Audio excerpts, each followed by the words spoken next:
According to Hindu philosophy, we are currently living in the Kali Yuga. And this is basically the age of darkness. This is a time in history on the planet where evil, conflict, sin, destruction, war, and deception will dominate the planet and will dominate the hearts and the minds of a lot of people. It's kind of similar to the age of the apocalypse in the Bible or the end times. And it's basically pretty much describing a lot of what we see today. Because see, a lot of people look at the government and the elites as the epitome of evil, but even the average everyday person, in my opinion, has become a lot darker. A lot of people lack empathy. A lot of people lack compassion. A lot of people really don't give a fuck about anything except for their own desires and their own self-centered reality. So when the world gets to this point, it's very dangerous because it becomes very easy for people to hate each other, for people to harm each other, for people to exploit and deceive each other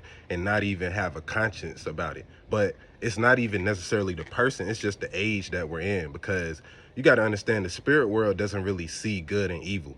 It's just energy. So it's certain times on the planet based on astrological alignments, based upon the dominant ideology of that time, where humanity goes through cycles of peaceful times and times of turmoil and war.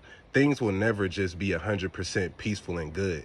This is Earth. This is a realm of duality. Right? So you're always going to have good times and bad times. It's always going to be good and evil. It's always going to be pleasure and pain. So if you want to survive in the Kali Yuga, you have to embrace your dark side. Right? And this doesn't mean you got to become evil or do no weird shit. It just simply means you have to tap in to the parts of you that are suppressed, the parts of you that you ignore. You got to face your fears. You got to embrace the unknown. You got to get outside of your comfort zone.